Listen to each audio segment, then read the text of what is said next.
it is very special to me, that gathering, because my first teachers in this field are from USA. I met with Janet and Jeff 2005. It's already 16 years. And so it was an eye-opening for me because on myself, I observed a lot of changes after I met with the regression therapy. Jeff referred us to Hans ten Dam, and in 2006, the Earth Association for Regression Therapy association was established at that time. It started at Frankfurt. So I met with also other pioneers like Trisha Caetano, Hans ten Dam, Roger Wolger, and I continue my training after with Roger Wolger on deep memory process, more using the psychodrama and using the body to go into the memories. And so 7 years I was at the board of Earth, and that gave me opportunity to organize that. I was every year I was bringing therapists together, and I was continuing selecting the programs, so who is doing what. So I learned a lot from the other colleagues in the world, and I saw that it is really a deep work what we are doing. And 16 years in this world, and for 10 years now we have our own school, and working, training more than 150 students until now. And because although we are in an Islamic country, a lot of interest to the regression and a lot of interest to the past lives. And even we train a lot of religious people or atheist people. They are hardly searching for attaching to something or believing in something. But when we were using the past memories, or when we were telling about how it transfers from one generation to another, it was making more sense, both to the very religious or very unreligious people. And so I find that quite interesting and supporting our regression work very much, and to make the working with the client much easier if they have some doubts about past lives and etc. Because information is there, the experience is there. Sometimes you are looking to name, or logic or mind wants to describe it because of this, it's coming from here. But when you enter to the experience, of course, we all know that experience itself has a huge power. But always our mind wants to get satisfaction as well.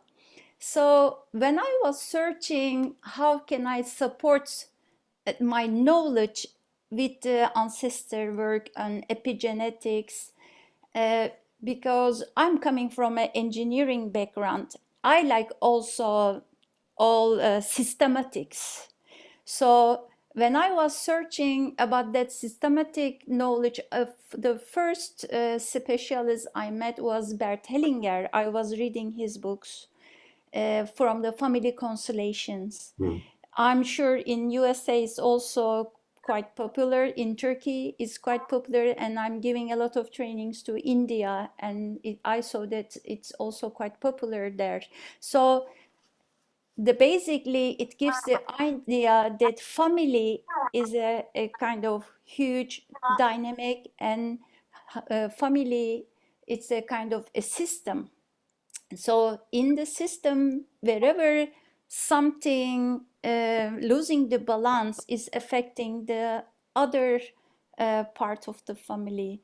So if some, the healing is coming from whole. So actually when we heal, we try to get whatever missing or whatever incomplete, we try to complete, then the healing comes. So And I observe in myself and also with so many clients uh, those missing parts, either energetically or physically or in at every level, uh, not only me and my own experiences, but it is also coming from a lot of coming from the ancestor work, and especially, of course, the father and the mother is the first generation, and we are kind of really contact with them. And but when you go even further back, the effect is there. And when you work on yourself with your issues, when you dig deep, then so many things coming to the surface. And I lost the sound. I lost your sound, Tulin. okay, I Thank open you. it again. Yeah. So the second, I recently read an amazing book from Mark Woollin. His book's name is It Hasn't Started with You. So you can find it in English, and it is a very nice book. It's talking about the epigenetics, how the stories of the ancestors are affecting us. And in his book, there is very nice example because in the genetics, the science says 7 generation is affecting us. It's not only the eye colors or your shape of nose or some tendencies to some illnesses, but some behaviors and some emotions or some attitudes, some approaches, even sometimes whatever you use as a wordings. And maybe it's also some, although you haven't met with that person, it can be in your family line. So to observe the 7 generation in the human life is not possible. We can observe like your mother and the father is the first generation, and their parents, your grandparents are the 2nd generation, and their parents are the 3rd generation. Okay, in my country, because they got so married so early, sometimes we have grandmothers got pregnant when they were 13, 14, then you can see that 3rd generation. But to observe 7 generation is not possible. What they were doing scientifically, they were doing experiments with the laboratory mouses. So it is an interesting test. When the mouse was pregnant, to the babies, they were giving electric shock. And during the electric shock, they were also giving some fruit smell. I think it was a cherry smell, as far as I remember. Maybe strawberry or cherry. So whenever there was an electric shock, there was a fruit smell. So after some time, they stopped giving electric shock. But whenever they were giving the smell of the fruit, the mouse, pregnant mouse, was behaving that she got the shock, a lot of stress physically, and also with the behavior. So the scientists, they wanted to observe how many generations that learning will continue. Any idea, any of you, any idea how many generations? Greg No. knows the answer because he Yeah. attended my talk before, so I would I like to guessed ask at to the that others. too. I remember. Do you Yeah. think how many generation that learning, that stress behavior was passing through? 7, 8, more, up?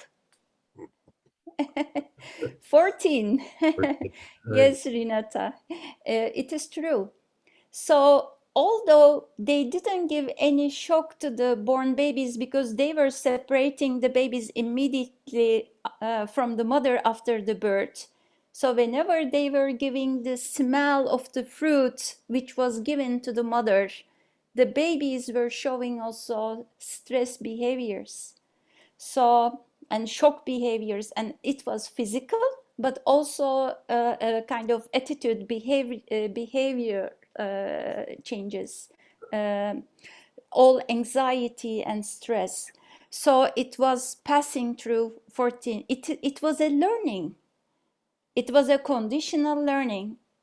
So it is nice to see, but we also observe that in our cultures, like we say, when a girl is born, oh, she will be like more the aunt. And when there is a boy in the family, you just observe that you get some attitudes and behavioral similarities from the uncles. So also we have a saying that if your grandfather steals something, you pay for it in the future. Yeah. So when I was small, one of the teachings my father was telling me all the time, never do a kind of betrayal to the people, or always pay their rights very well, otherwise your children will pay for it. So it is strong belief in our culture, whatever you do doesn't matter. Maybe you will not pay for it, but the future generations will pay for it. And I saw that belief is quite strong also in India or in Eastern countries. Nowadays, we lost the connection in the Western world. We are not kind of transferring those kind of information to our children so much. The life is going different perspectives, but it is actually showing cause and effect. So in life, when you do an act, there is a kind of something reacting back. Maybe whatever we are acting now, sometimes we aware, but sometimes we are not aware. And we know it from our regression therapy experiences. We name it now karmic. That's also cause and effect. Whatever you did and or whatever unfinished in the past, it's affecting you now. You try to complete the unfinished. If you can look at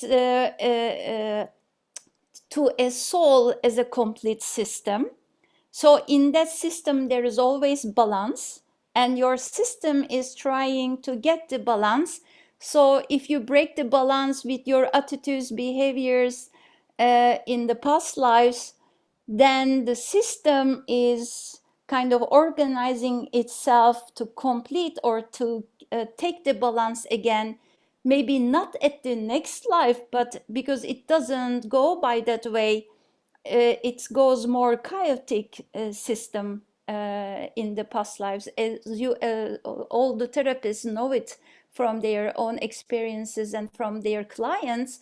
So it is not coming immediately the life after, but now you see that so many unfinished things completed at the end, and so the system always keeps the balance, and you learn from it. As a soul, we are evolving as a soul beings, so it is part of the evolution system. That system, when you say karmic, karma, or you say also dharma, so we are just not carrying unpleasant or whatever we did wrong to complete or to learn or to pay back, but also we have kind of good learnings. We are doing well, so we carry also the effect and learnings of those dharmas to the current lives.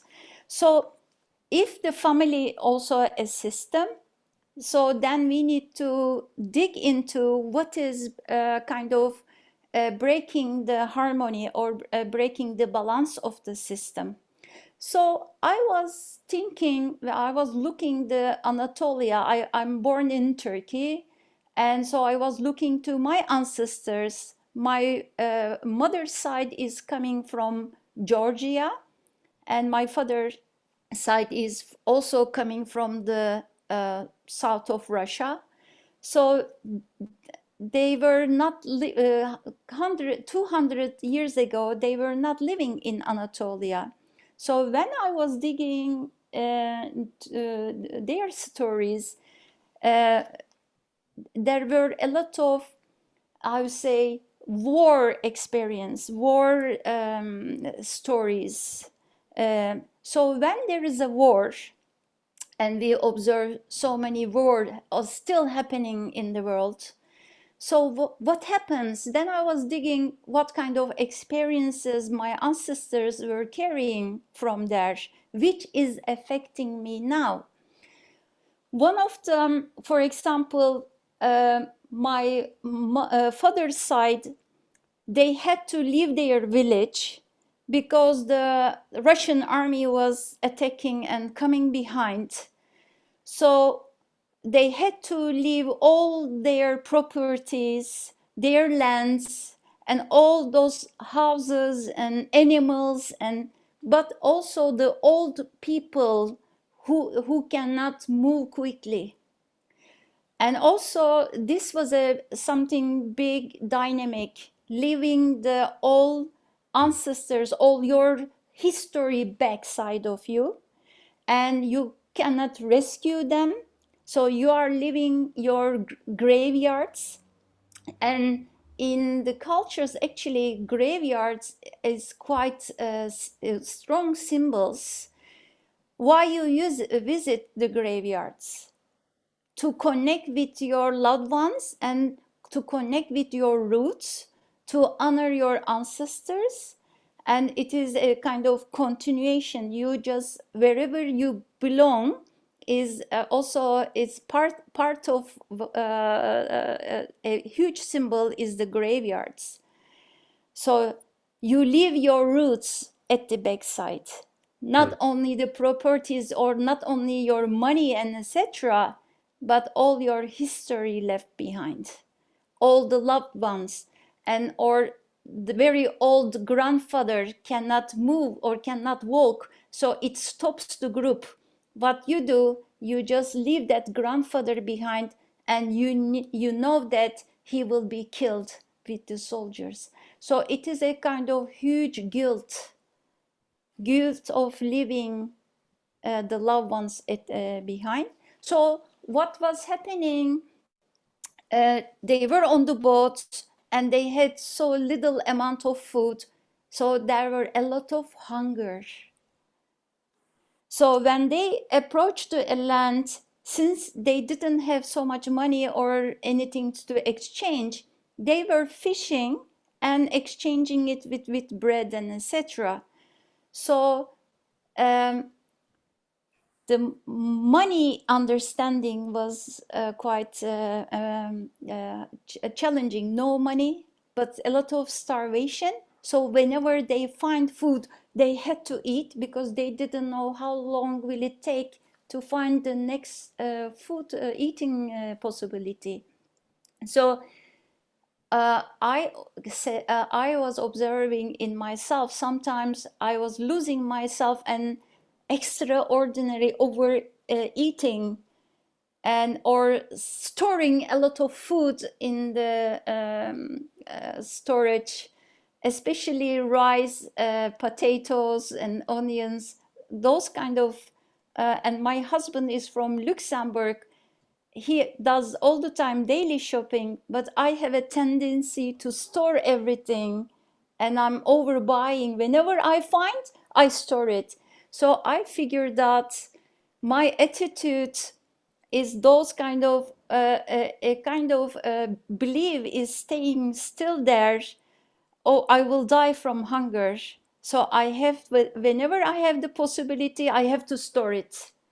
So I observed that in my mother and father as well. So I'm trying to break it, but I may say that it was a quite challenge to stop that behavior. And sometimes, you know, you lose yourself with eating and you don't know why. And it is a kind of something, whenever you find the food, eat it, eat it. So a lot of, how you say, voice coming from the backside. And it was belong to the ancestors, especially in certain ages. Then I figured that those ages were attracted on me. Why I'm doing that, not at age of 41, but whenever it was 42. Because one of the ancestors who were suffering, it was at the same age. So their age was a kind of trigger.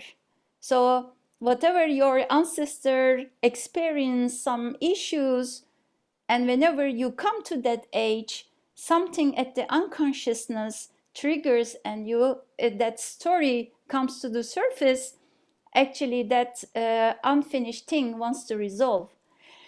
So when I go to this that ancestor experience, not only the hunger and etc., they were ill, and many of the women lost their child. Either they were pregnant and they gave birth to the dead babies, Oh, or the babies were so small and no food and no supply because you are on the boat, no heat and etc. It's winter, so many children die also on the way. So, or they got severely ill. So, like my brother once quite severely ill from the lungs, and when he was doing a regression work, what was going on, it was also a story of one of my um, from the father's side, one of the aunts had the same illness, and that aunt was the second child, and my brother is also the second child. So it was quite interesting to find that second child in the family was also copying the dynamics of the second child from the previous generation. So all those illnesses and leaving behind, and so when you lose your baby, that energy is still there because you are so much attached to the lost baby, a lot of grief, a lot of sadness. So and sufferings, it is quite painful, and it is so when they got some lands, and whenever they built their properties, they did farming again. But in that Georgian families, although they started to get settlements and good life, but they had a kind of how you say tradition. When the girls married, they were belong to the man's family, so nobody from the family wanted to share the heritage, and so the girls never get their rights from their own families. And because whenever you married, you are not belong to your family anymore, you're supposed to belong to the husband's family. So man was sharing all the lands, all the heritage, and a lot of extortions were going on between brothers and etc. So the girls, they were so angry and so angry to the brothers because they were not getting their rights, whatever established altogether after all of those troubles. The girls also putting their energies and work to build a life, but because they got married, they couldn't get what they put their energy was not given back. So in the family, what I observed later on, and we did a lot of work with my cousins, that aunts, since they were so angry, but they couldn't speak out loud, they were kind of thinking and a lot of kind of cursing and spells. So although it was not said, although it was there in thinkings, or they were kind of gossiping behind when all those women together, they were coming together, and the anger was getting more and more, a lot of cursing on the men. So for the future generations, those are my cousins. Like in my family, there are two cousins. I'm the only woman, and my brothers. So all of three of them, they never get proper job, or all the time it was quite difficult. And the ladies in the family always studying well, and in a financial purposes, it was more how you say, abundance was more in the woman. But the future generation, the men, was struggling financially and never get satisfaction, or whenever they wanted to get job, it was stopping, it was not happening. So when my brother kind of, oh my God, why is all the time happening to me? My cousins were not there yet, their mentality, or they don't believe those kind of stuff. But my brother wanted to solve his problems, why it was struggle all the time financially. Then he find a lot of curse energy from those aunts. So we had to do a lot of how to say, energy work and past life work and ancestor work, honoring them. And in this work, whatever, and also in my clients, I observe sometimes only story wants to come to the surface. They just express whatever happened, and they want to be recognized. They want to be seen. They want to be honored. But of course, some stories are too deep. It doesn't solve only coming to the surface. And when we look at the lives of the ancestors, there are a lot of secrets. And whatever secret in the family, it's actually the system brings that secret. You dig the secret deep, but it always, because of the balance, you dig the secret is hidden here. So all the time the life brings that secret to the surface, because it has to get the balance. So that secrets, what can be? Abuse, physical abuse, maybe sexual abuse, especially abuse in the family, and sometimes killings, and sometimes, for example, suicides. Because, for example, in the Islamic culture, if you suicide, if you kill yourself, you are a sinner.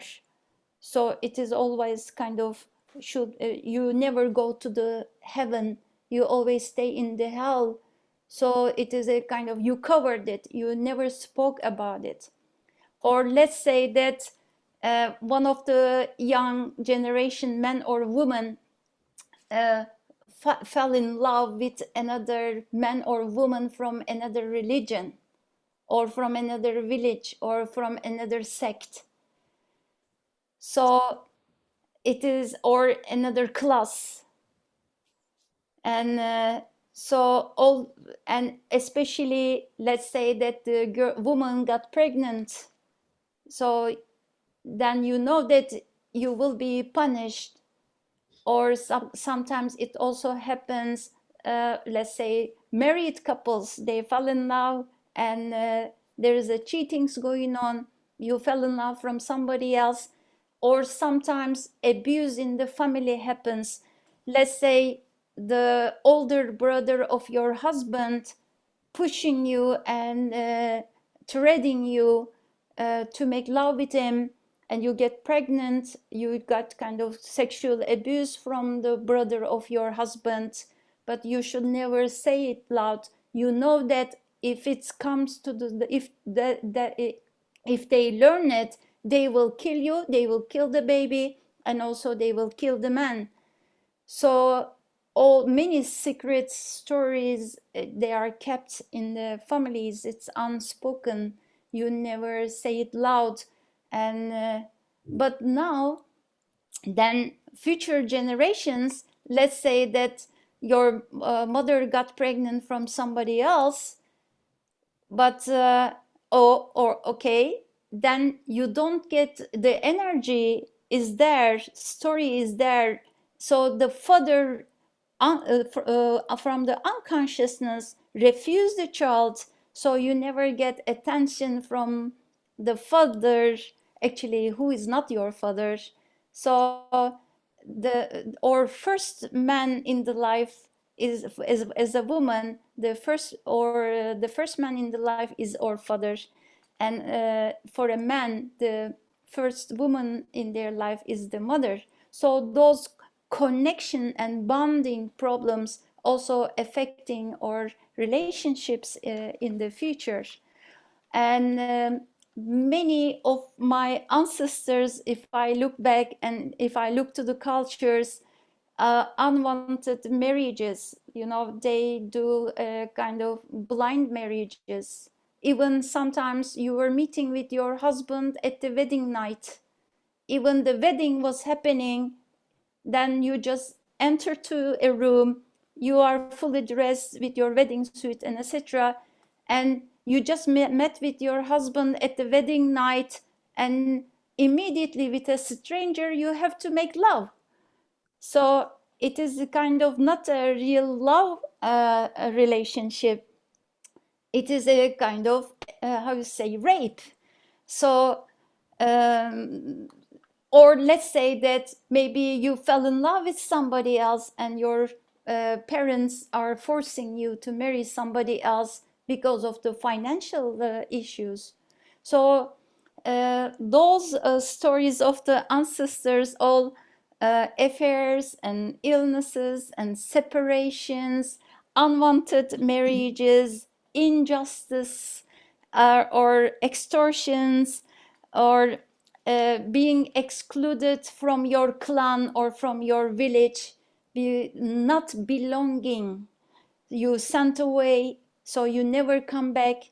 Especially, I see them, I think, on the Eastern cultures a lot, and it was a lot in the past in the Southeast Turkey. Let's say two families, they had conflict each other between, so they get hate and revenge and etc., and one of them kill one person, and mostly it's men, you kill the men. And so to get the blood revenge, we say, you know, that blood should be, the blood is the consciousness, so all the time to get the revenge you should kill also another man from the other family. And what they were doing, they were forcing the youngest men in the family, and especially mostly they were the teenagers, to kill that person.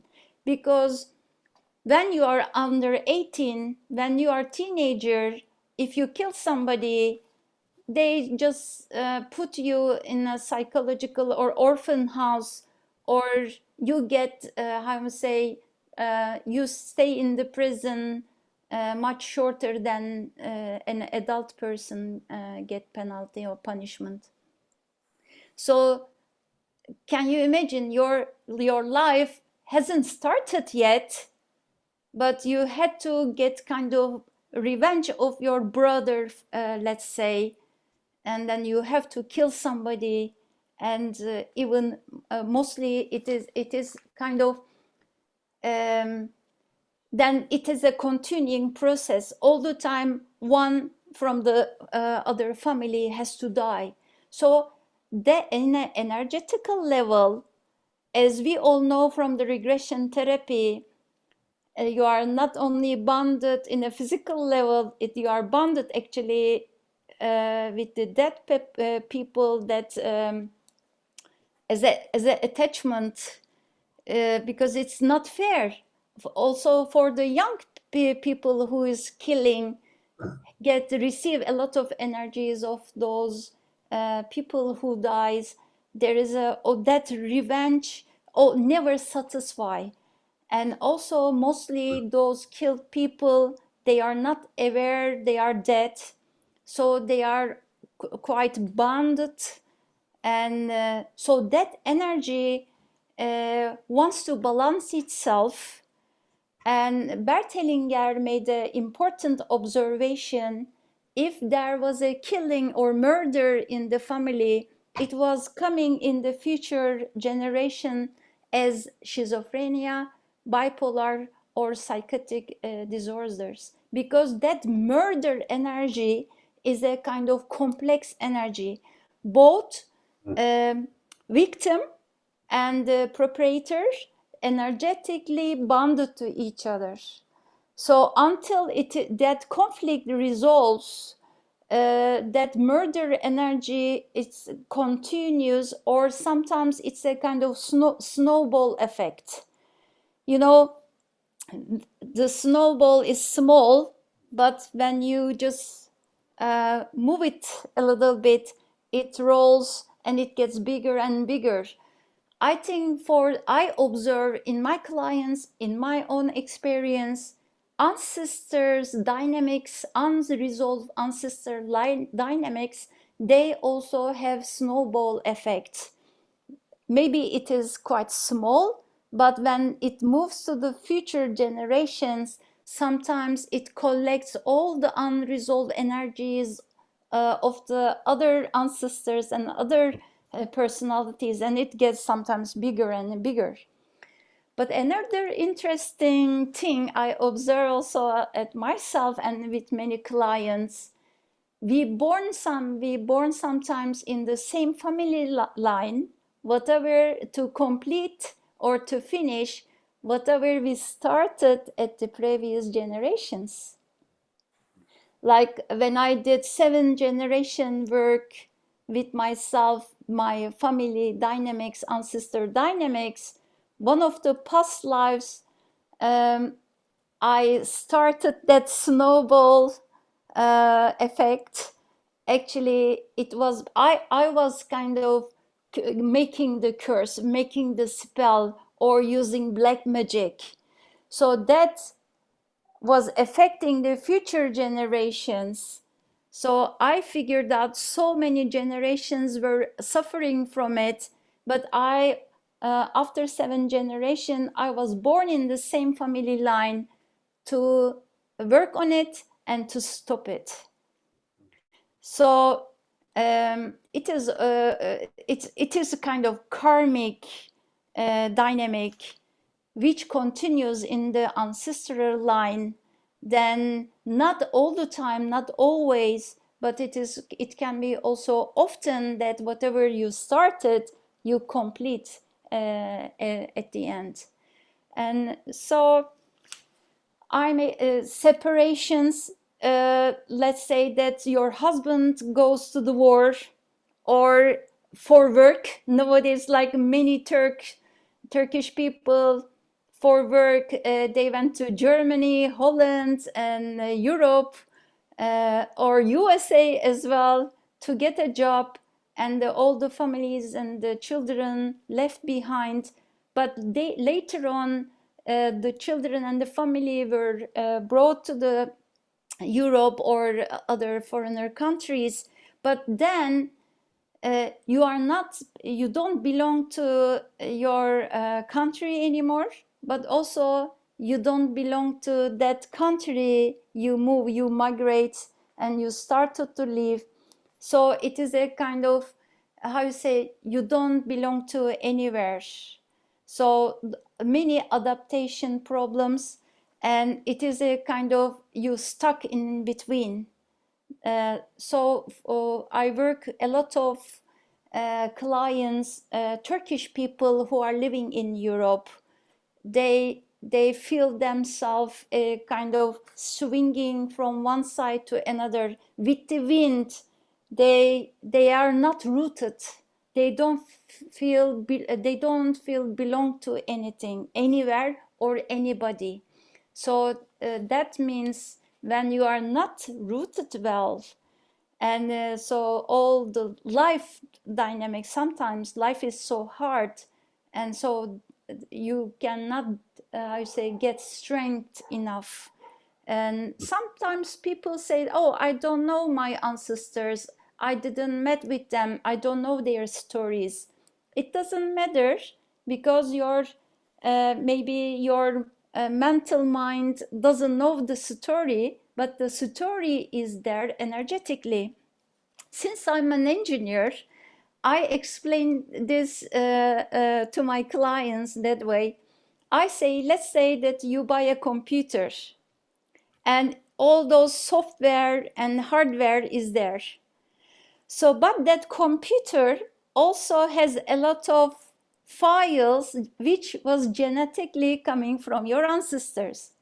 Because, like, let's say 7 generation makes 254 people, like your mother and father, the first line, and the second line is grandparents, 2, 4, and their parents, 8. So 7 generation, when you calculate, is 254 people directly affecting you genetically. So the files are installed in the computer already, but you didn't click those files. The files are staying there. So, and you can add aunts and uncles, a lot of lost children, abortions and miscarriages to that line. So actually it doesn't stay with 254. So it's actually more files are loaded, but you don't know them. So what happens, the software is your, let's say the brain has a process, it's a program. So you open the dossier with your own program, because some people says, when I get an image, where shall I know, or how can I be sure it is belong to my ancestor or belong to me, or I'm not making it up? I said, you have a processor, whatever the memory is either coming from the past lives or either coming from the, as Carl Jung said, we collecting all the memories in the collective, or the memories coming from the collective or your ancestors or your past life, or you are making it up. You need to use your own processors, like your brain brings you an image, or you get a sensations, or some people are audio, some people are kinesthetic, or some people are visual. So of course we need to use that computer's software to open that file.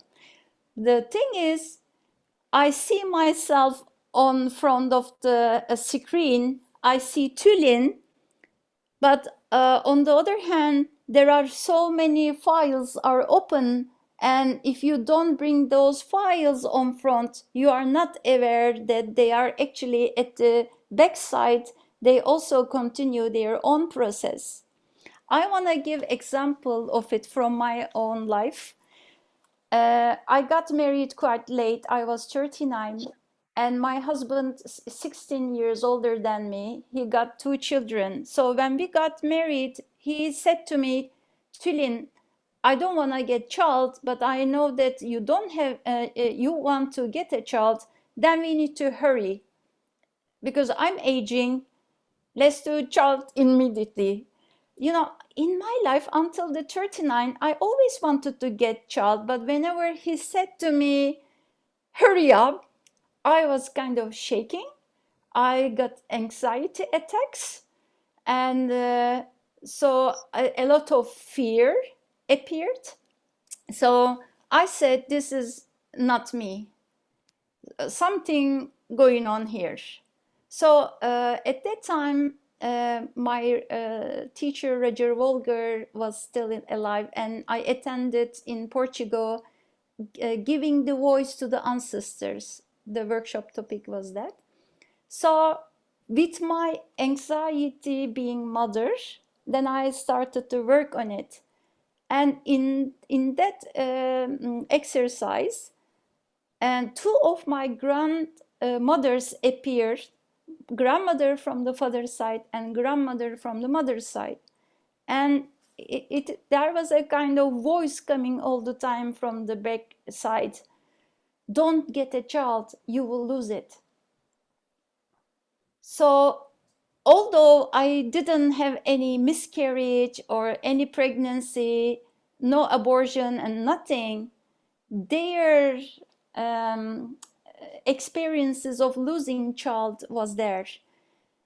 It attracted until the 39, their unfinished dynamic was not there and not affecting me. It was there, but until I intend to get a child, the dynamic was not coming to the surface. It was dig under, or it was at the back side of the files were open, or whenever I wanted to get a child, their unfinished files also clicked, and they were opened at the background. Fear of losing a child, or grief of a child, losing a child. And so when I look at the history of my both grandmothers, one lost a son when he was 17 at a sailing accident, and they couldn't find the dead body. So when I was 3 months old, my grandmother was writing letters to the dead son, saying that I'm very sad and missing you, and I can only share this with Tulin, with nobody else. And I was 3 months old at that time. So the grandmother was kind of sharing her sadness with me. So the energy, although as a baby it was there, but also the other grandmother lost 2 children, and then also energy of losing child, and the energies of the lost children was also in my womb. I was getting all the time kiss in my womb without any reason. So I figured that they were appearing, and after sometimes they were disappearing.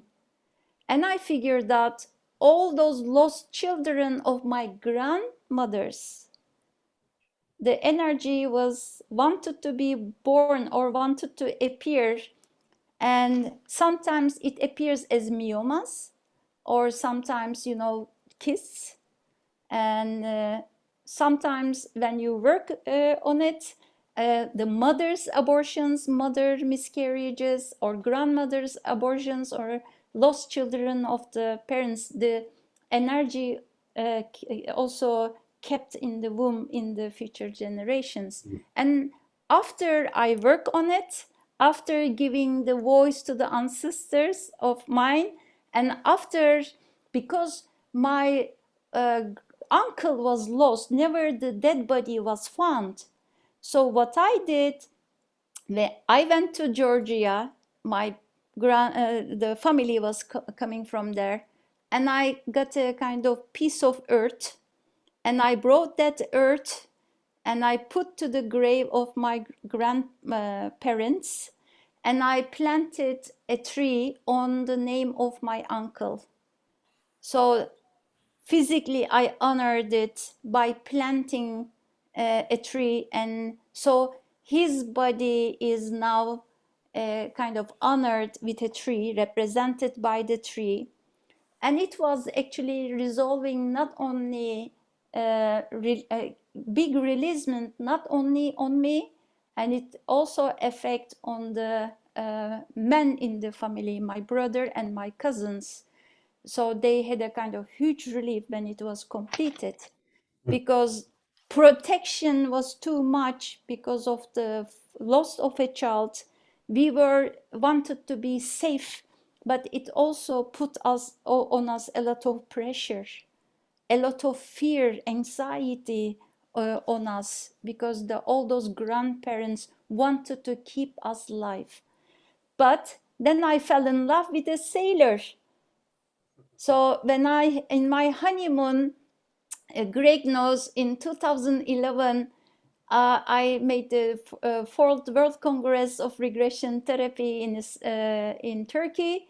And right after, I was crossing the ocean at my honeymoon by sailing.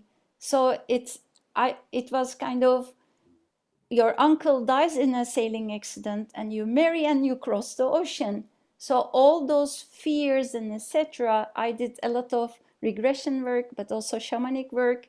And I kind of honor that sailing, that experience on the name of my uncle. So the energy will more quiet.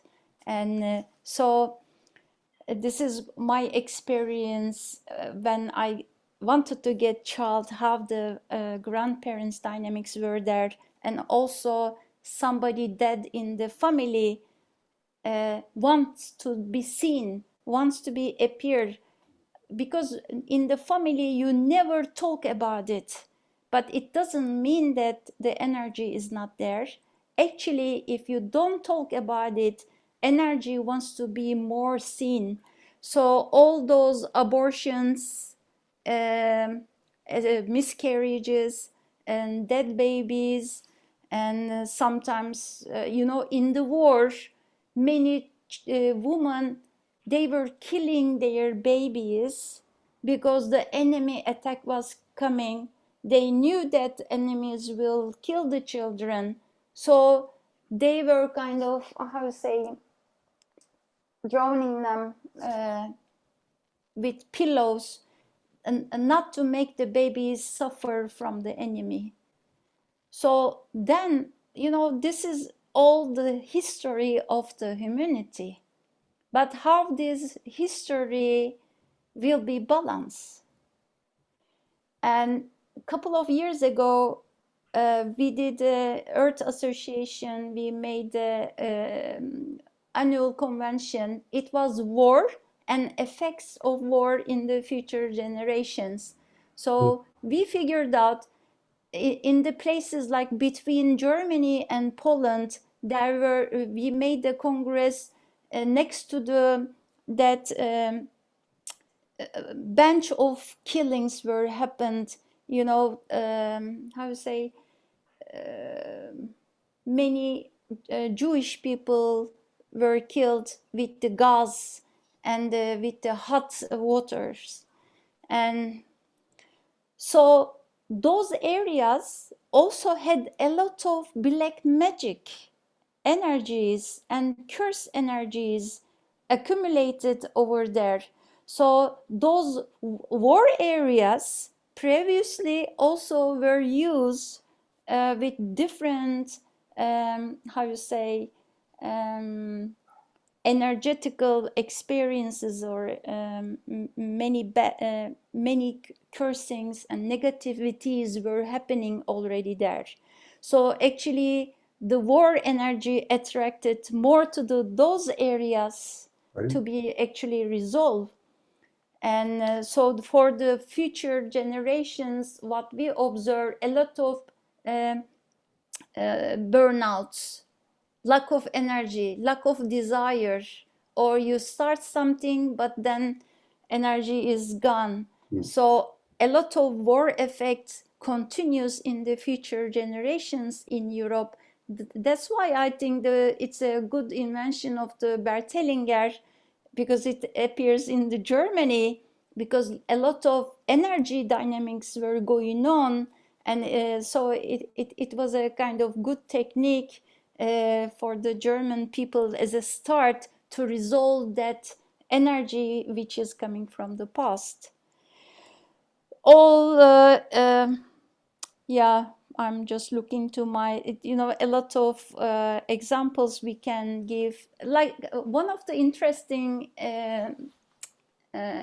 examples from my client, the woman in the family, like this mother and the aunt and the cousins, they were losing the husband. The husbands were dying at a young age. So like a mother lost the husband when she was 24 and she just left behind with 3 children, and aunt was the same. And the cousin also married and the husband died from the heart attack. So she had a lot of fear to get married, because she was thinking that if she gets married, then the husband will die. So she doesn't want to cause a person's death, because she was feeling that she was cursed. So, and we did that, and we went to the starting point in the ancestor line. And it was coming from the mother's side, because it was all happening in the mother line.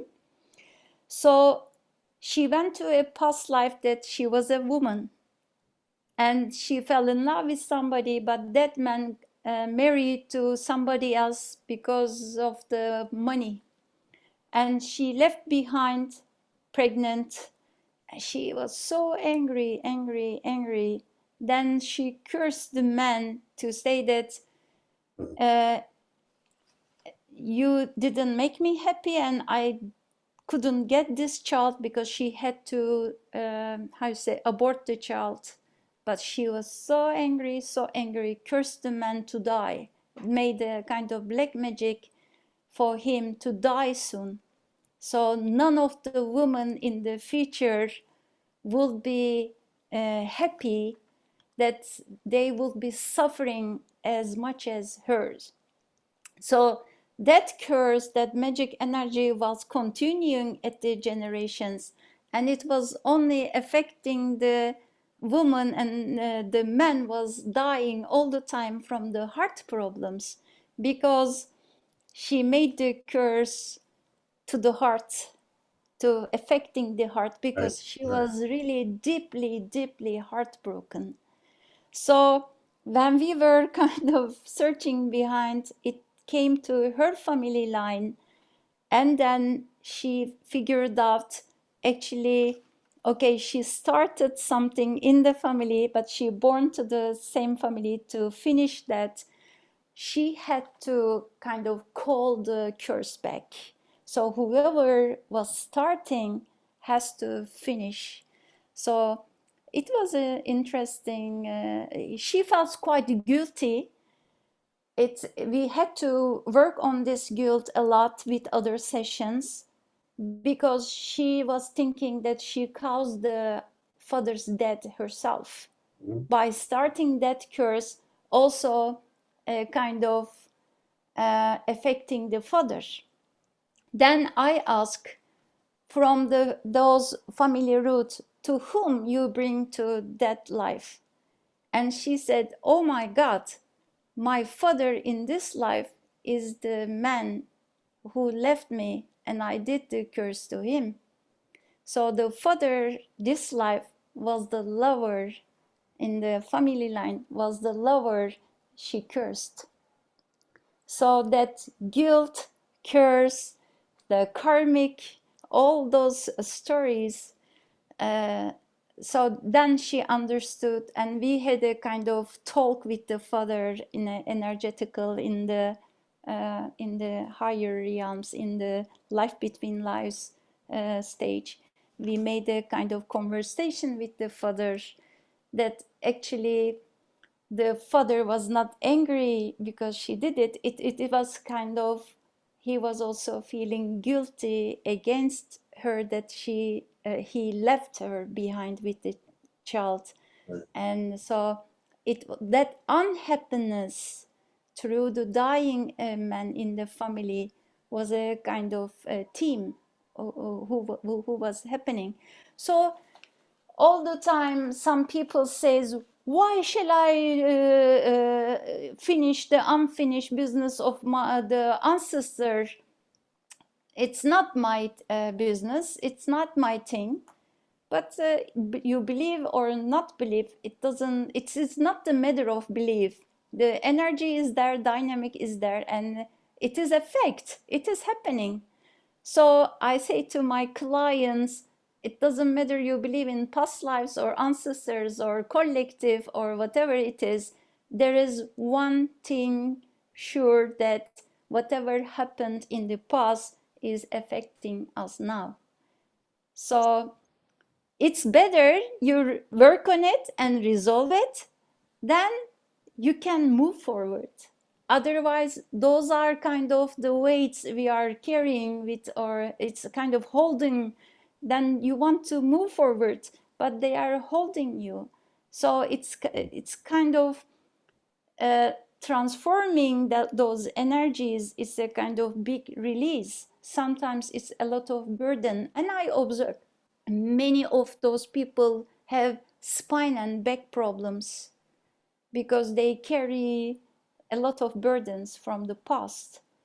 So it is interesting. Then I always check the life burdens. If a person says that he or she carrying a lot of burdens of life, mostly it is also involving the ancestors' burdens, who wants to be released, let it go. But without awareness, only just letting it go or some ceremonies doesn't help. We just need to really know, well, what it is coming from, and also as a soul being, why we choose that experience, what we are learning from it. That's why I find some rituals only as a ritual, it's only helping at one level. But when I look at the stage of the evolution of the humanity, we need to also understand, we need to make connections. Without building that connections, that only the rituals, it's helping at one level. That's why if you put the understanding and awareness in it, then you can really transform it, or you can let it go. That's why maybe because I'm an engineer, I want to make connections. I quite find valuable in this level of the humanity to take the responsibility of the life, to take the responsibility of the healing ourselves, the awareness, making connections, then doing the rituals, then honorings, and etc. There are so many ways. I do like I work with workshops, 7 generation ancestors one by one. But now I think I did 1 hour 15 minutes. How am I going? Is it all right? Am I confusing, or is it all right? You're good. You're really good. So shall we do an exercise then? Sure. So I invite you then sit and put your feet to the ground, and your spine is quite straight as possible. So please close your eyes and just bring your attention to your inside, to your body. Just be aware how much volume you are covering is with your body. And bring your attention to your right feet. Just focus under your feet. And imagine you are like a tree and you are extending your roots as a light from the right feet to the ground. And this is the paternal side. This is your father side, and energetically you are extending your roots as a light. Go deeper and deeper. You are extending like a tree. Your roots are going deeper, splitting, just approaching generation 1, generation 2, the generation 3, and you are extending and grounding, going into the ground, more going deeper and deeper. Your roots are splitting, extending to the 5th generation, to the 6th generation. You're expanding. Just get awareness. The roots were there already. You are just getting aware of it. And the 7th generation. Like you are a tree, just from the right side, you are just observing and getting awareness of your roots. And 7 generations. And just check those roots are thick or slim, strong or weak.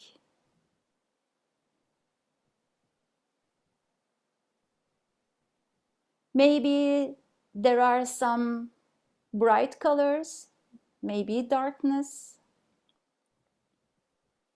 Don't change, just observe. And start from the 7 generations. Just look at that roots. Are they strong or weak? Thick or slim?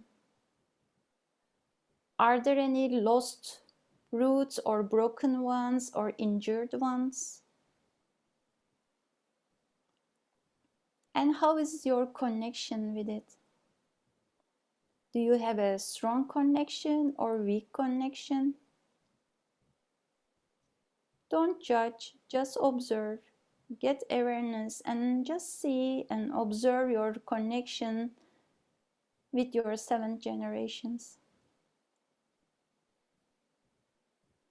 And then move your attention to the 6th generation.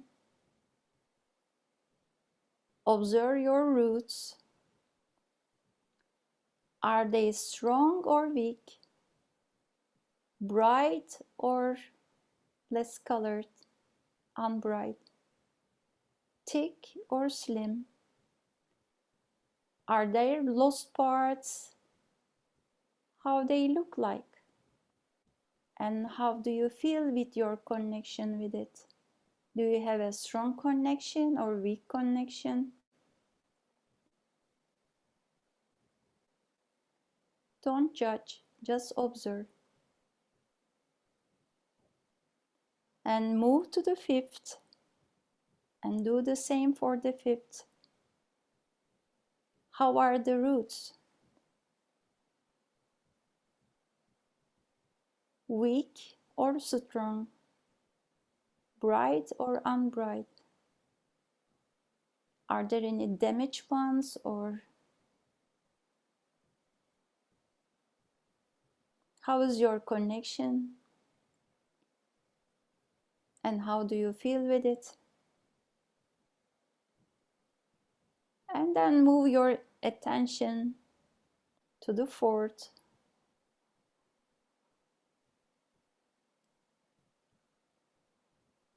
Do the same. Feel your connection with the 4th generation.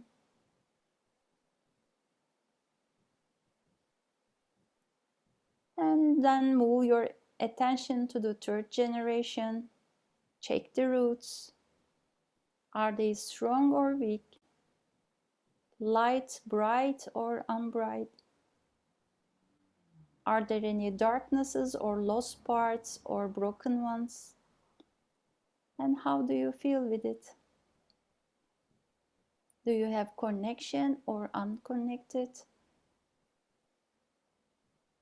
This is your father's side, third generation. Just check the energy, get awareness, then move your attention to the second generation. Those are your grandparents from the paternal side, from the father's side. Maybe you know them, maybe you don't know them. Just check the roots. Are they strong or weak? Bright or unbright? Broken or strong? Do you feel connected with it or unconnected? Whatever it is, don't change, just observe. And now come to the first generation. This is your father. And check the relationship, check the energy, like the roots of the tree. Is your connection weak or strong? Bright or unbright? Connected or not connected? Just observe.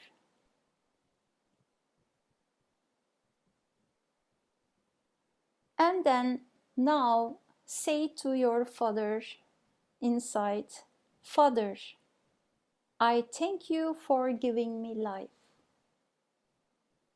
If you were not, I wouldn't be. I take you as you are. You lived your life on faith. For me, you were the best father in this life.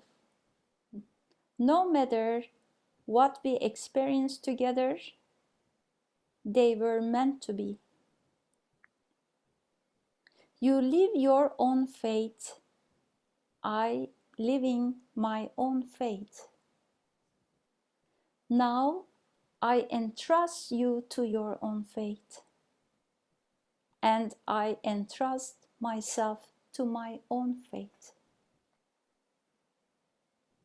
I honor and I acknowledge you, your fate and your luck, and thank you, Father. You are the adult, I am the child. You give and I take. If you were not, I wouldn't be. So thank you for giving me life, but I'm giving your fate back, and I take only what I belong to me.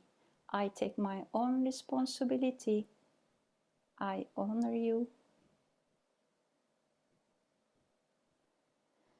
And if your father is not living anymore, if he passed away, just make him aware that he's not living anymore. And whatever happened to him, it's over.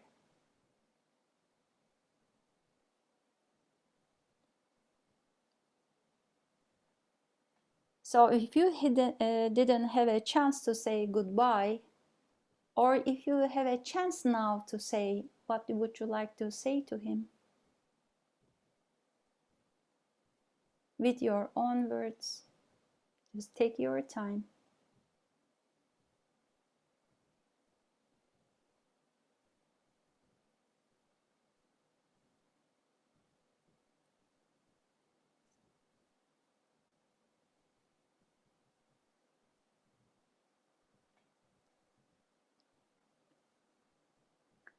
And now thank to him.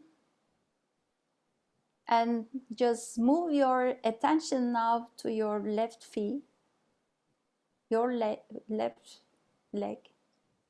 And under your feet, from the left one, now you are just growing like a tree with your light roots. Just expand and extend the roots until the seventh generation to your mother's side.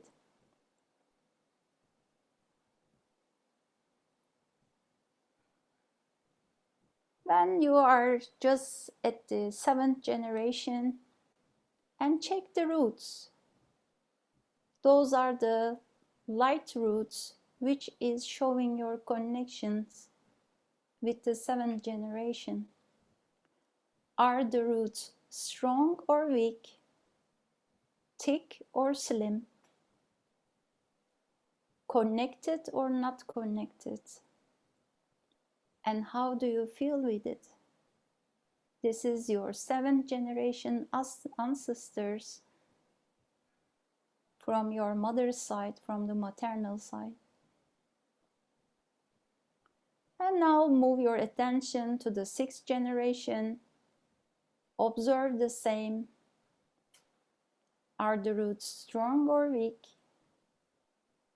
thick or slim? Are there any broken roots, separated or injured? Just observe. And how do you feel? Are you feeling connected with the sixth generation or not connected? Just observe. And then move your attention to the fifth generation. Do the same. Feel your connection with it, connected or unconnected.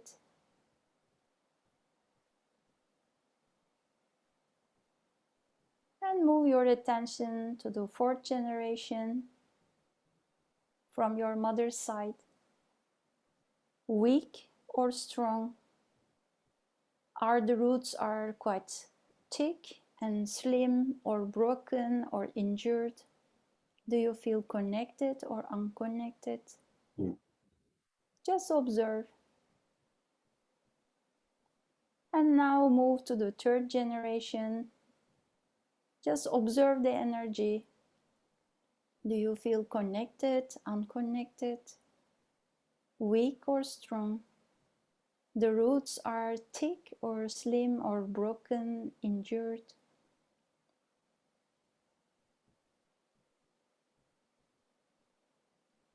And now move to the second generation from your mother's side, your grandparents. Maybe you know them or you don't know them. Just feel the connection. Is it strong or weak? The roots are bright or dark, slim or thick, injured or separated, or do you feel connected, unconnected? And now move to the first generation. This is your mother. If your energetical connection will be like a root of the tree, how it would be? Strong or weak? Connected or not connected? Injured, strong, thick or slim?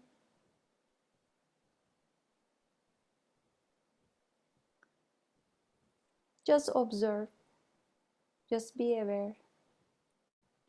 And now say to your mother, Mother, I thank you for giving me life.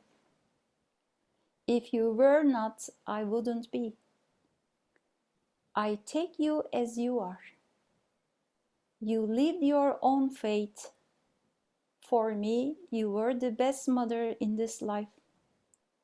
No matter what we experienced together, they were meant to be.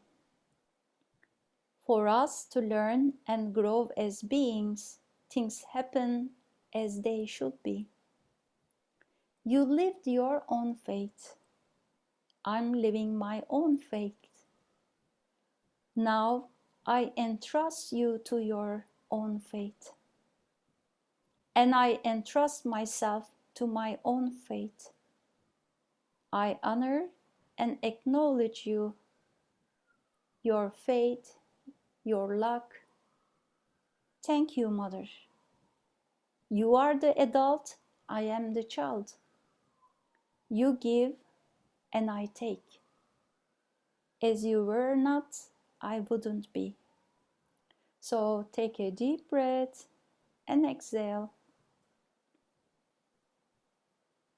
And give whatever belongs to her and take whatever belongs to you back. And if your father and mother passed away, if she's not living anymore, just tell her, Mother, you are dead. You are not living anymore. Whatever happened to you, it's over.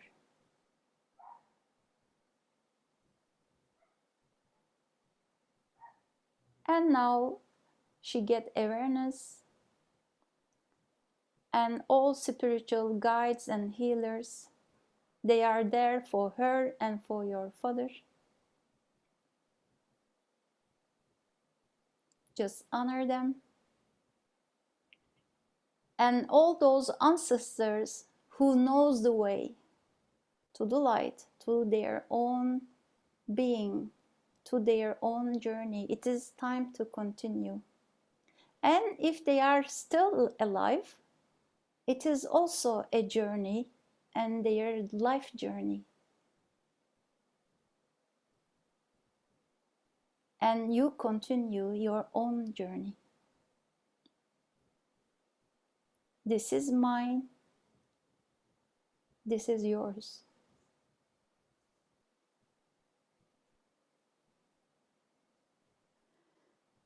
So now it's time to send some colors to the roots, both to the right and left. And with the color is the frequency. So just to the starting from the 7th generation, both from the mother's side and the father's side, imagine a kind of rainbow which has all the colors. Just imagine you are sending all those colors to the generations, to the roots. Whatever is broken is repaired. Whatever injured, it's healed. And if there are slim or tiny, skinny, just let them to grow with the energy, with the color. Just imagine as a tree, your roots are getting stronger, getting their strengths, more connected. Just invite the unconnected roots to be connecting again with the others. Maybe they have more story to tell you. Maybe you need to do more work. As it's so, just promise them you will do your work. Just be aware which generation needs more attention from you to work on it.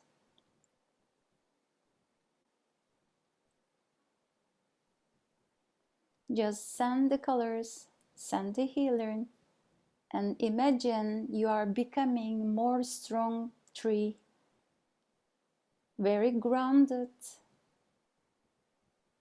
and connected. So from those strengths, take a deep breath, and that strength, their life experiences are now coming into your body. Just imagine you have a filter under your feet, and from that filter you get the strength, you get the learnings. But whatever you don't need to carry, just stay with them. But just take the learnings, take the knowledge of the experience. And for them also, it's over, it's done. So they can release the burdens, griefs, and sadnesses. And the earth is helping us to transform. And the magma in the earth helping us to burn all those burdens. And the waters, underground waters, are washing, healing. And the air is blowing away all those thoughts, all the clouds around our mind.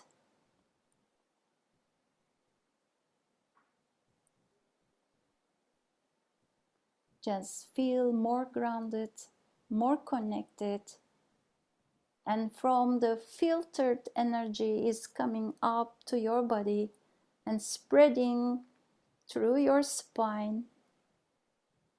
It's moving, expanding and extending to your chest, your arms, to your head. Even it goes up through your skin and it's surrounding you as 1 meter. Just imagine you are just surrounded by that knowledge and the strength and the power of the experience. All the talents and all the abilities and all the learnings.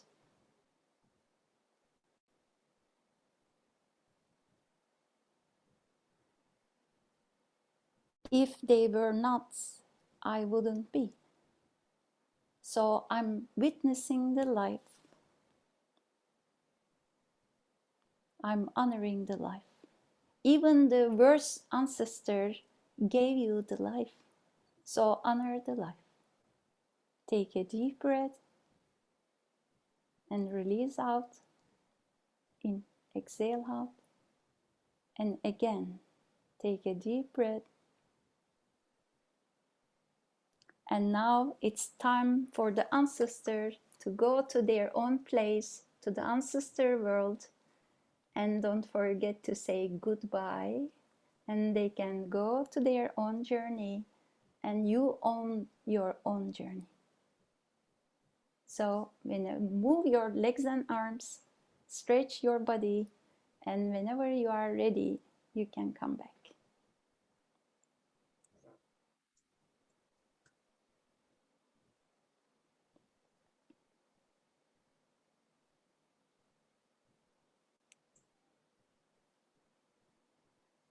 Are we all back? Yes. Thank you for joining me. Thank you, Tulin. I would like to, I think we have 20 more minutes. So I would like to get your questions and your experience with this exercise. And I think for now, this is all I would like to share. And of course, there are a lot of things to talk. We can talk a lot. But I think for this time, it will be now giving the word to you. And I want to hear you to get your reflections. Well, I'll say that on the left side, or the going back through the generations of women, that I saw a lot of difficulty, like 5, 6, 7 generations ago. Angry, hurt, chaotic. And on the male side, very different, self-assured, strong, warrior, so forth. So I wanted to investigate some other time about the women on the left side and what had happened. It's like, oh my gosh, what happened? So yeah, so the story is waiting for you. Yeah, right. To come to the surface. Right. Thank you for sharing. Sure. Anybody else? Yes, Carol. That was so beautiful. Thank you so much. Thank you. I actually got to go back to that same experience that I had with Holly about in class during the spirit releasement. So I guess there was a little bit more that needed to be tended to.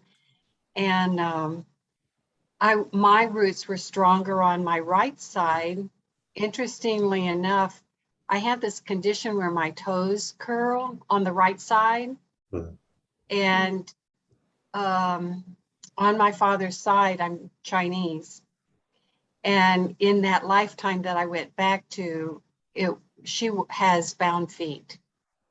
So there's that connection.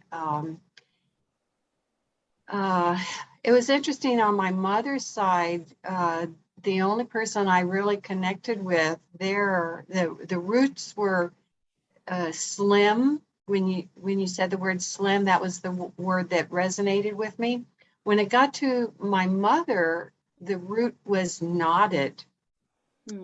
So that last thing that you did with the colors helped bulk up the slim roots and unknot the knotted one. So very, very beautiful. Beautiful.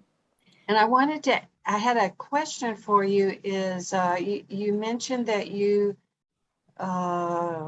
work with people who are Islamic.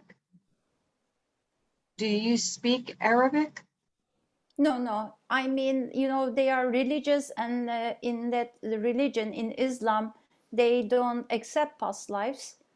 But I'm not working with Arabic people. I don't mean Islamic. They speak Arabic. Yeah. In my country, many people doesn't speak Arabic, but they are still following Islam. It is also nowadays in the young generations, I may say that religion is not really has big effect, because many people, they name themselves deist. That means they believe in God, or they believe in some consciousness or continuation of being, but they don't follow any religion. And nowadays tendency in the young generation, none of the religion satisfy or give the answers. That's why I may say, because during the pandemic, since I'm a president of a spiritual association, which was established in 1950, so for so many years we are giving conferences and online talks about spirituality. Even our followers now tripled. So more people are attending, more people are asking questions, because I think during that pandemic, many people mandatorily, they had to turn inside and look and question themselves. So it was actually a message of the I said spiritual realms. It's not happening by coincidence. So for the many people looking inside, and it's not easy, sometimes you really need to do shadow work. So some abilities and power and strengths, they are in the shadow. So then you need to do a lot of self process with it. That's why I wanted to support people with to take that shadow to the consciousness. Beautiful. I like Carl Jung saying that we cannot be enlightened by imagining that we are light beings. We can only be enlightened by bringing darkness to the consciousness. So it's interestingly, my surname is coming from Luxembourg. So in the Luxembourg language, Schimberg is shadow parts on the mountains. So I name myself more, I'm not a light worker, I may say I'm much more shadow worker, to bring the shadow to the light. So I think with the regression, and also it's my passion also, shamanic work. I have a lot of shamanic past lives. I modernize, I combine regression and shamanic energy work, let's say. It's really amazing what we are doing to bring that darkness to the consciousness. How a client can, just logically find and can change that actually running away from men and not marrying is actually coming from a curse she made it. So is that story true or not?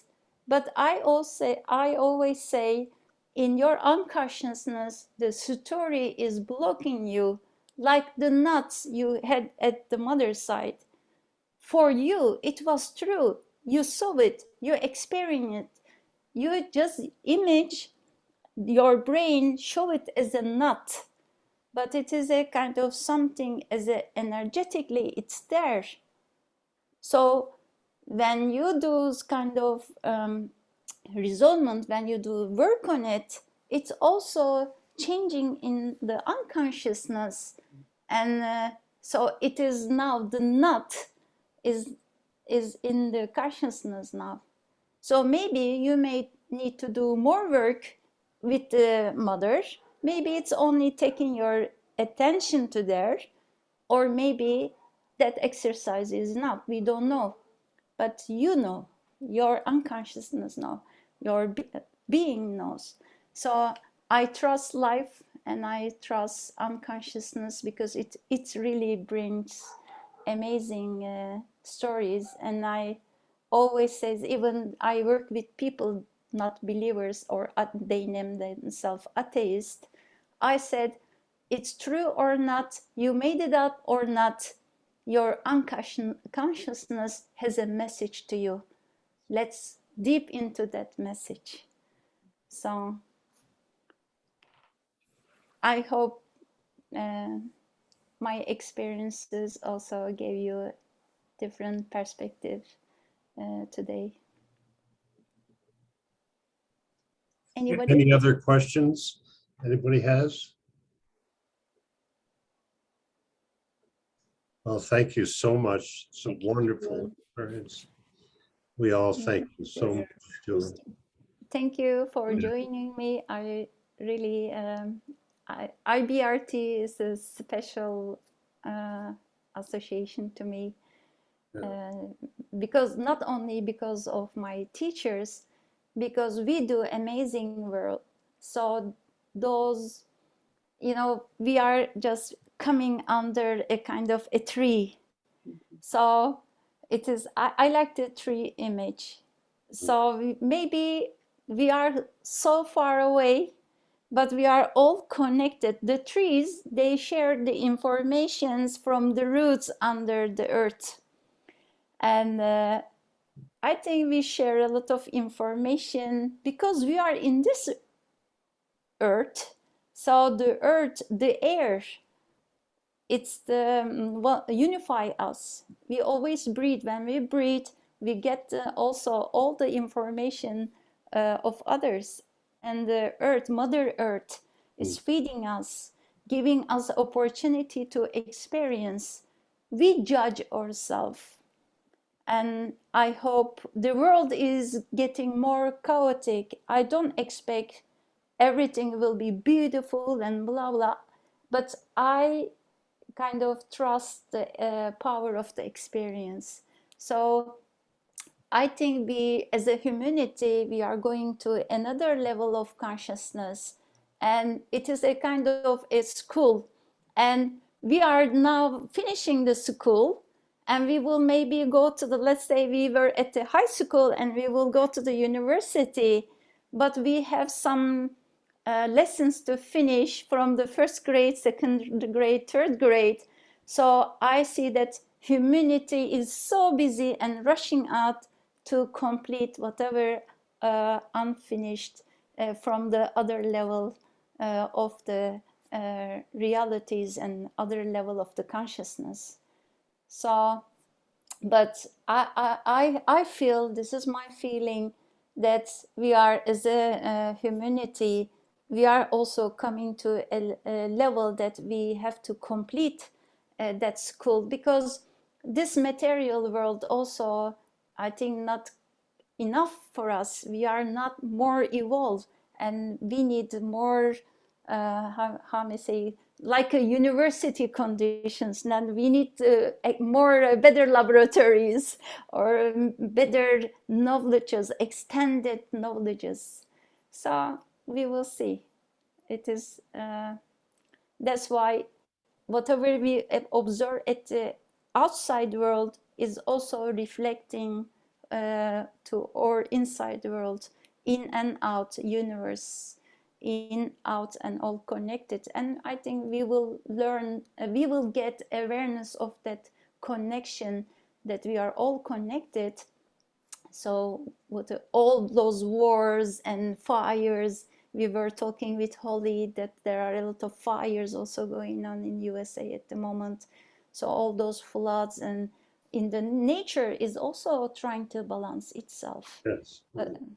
So whenever we lose that connection, then we need to do our best to make the connection again. Then we will be whole. Then that means we will be healed. I like in English, healing is coming from whole. So whenever you miss something, then you need to do your own duty to complete it back.